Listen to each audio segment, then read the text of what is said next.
Assalamualaikum warahmatullahi wabarakatuh. Halo anak-anak, kembali lagi dengan saya Ibu Tita Apriani.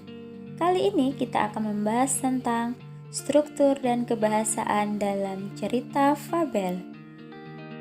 Untuk yang pertama, kita bahas terlebih dahulu tentang struktur cerita fabel.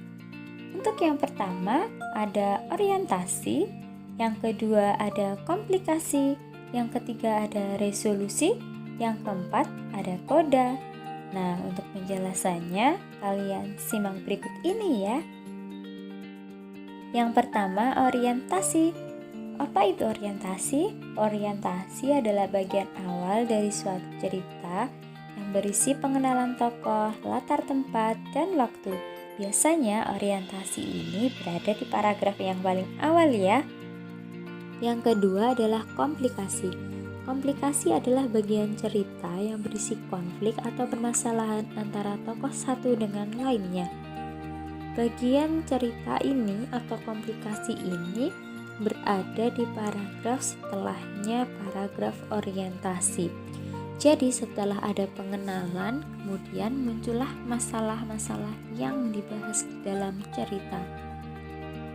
Untuk paragraf selanjutnya adalah paragraf yang berisi pemecahan masalah, yang di sini di dalam struktur fabel itu disebut dengan resolusi. Jadi setelah ada masalah-masalah yang ditimbulkan, kemudian ada pemecahan masalah dalam sebuah cerita. Untuk yang terakhir itu ada koda. Koda adalah bagian akhir cerita yang berisi perubahan yang terjadi pada tokoh dan pelajaran yang dipetik dari cerita. Jadi di dalam koda ini ada pesan yang disampaikan oleh si penulis melalui cerita dalam fabel tersebut. Akan tetapi koda ini tidak wajib, jadi artinya tidak semua fabel memiliki koda. Karena bisa saja koda itu disampaikan secara tersirat di paragraf lain, atau kalau yang ada kodanya berarti disampaikan di paragraf yang paling akhir.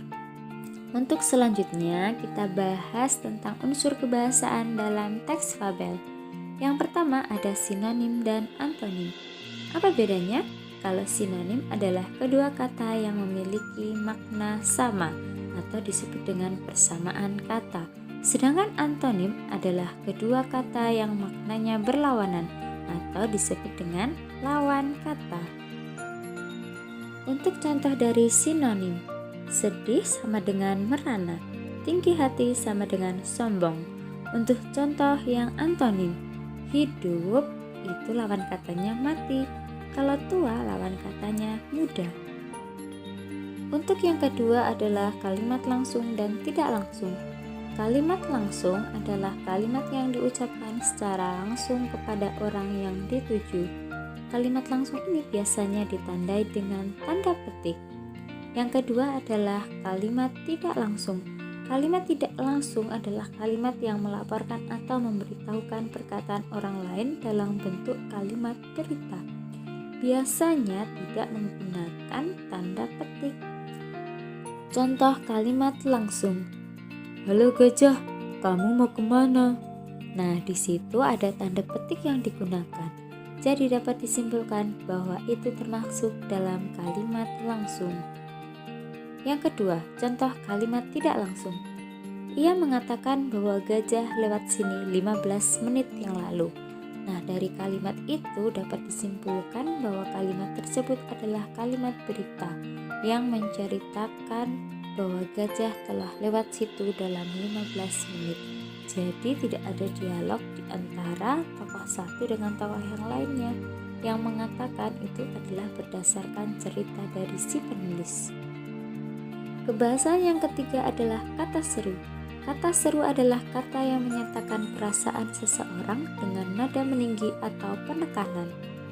Tanda koma dipakai untuk memisahkan kata seru seperti oh iya, wah, aduh kasihan dari kata yang lain yang terdapat di dalam kalimat. Contohnya, oh begitu, wah bukan main, hati-hati ya, nanti jatuh.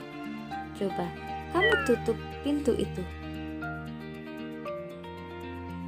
Kebahasaan yang keempat, kata sandang si dan sang.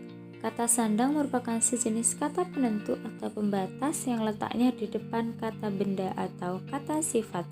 Contohnya, si kancil melintas dengan cepatnya. Sang gajah tergeletak begitu saja. Nah, itu tadi materi tentang struktur dan kebahasaan dalam teks fabel. Apabila ada yang kurang jelas, bisa kalian tanyakan ya, atau bisa juga kalian membaca di buku paket bahasa Indonesia. Jangan lupa tugasnya dikerjakan ya, dan jangan lupa juga untuk belajar yang giat, supaya kalian bisa menjadi orang yang sukses kelak. Untuk materi hari ini cukup sekian ya. Wassalamualaikum warahmatullahi wabarakatuh.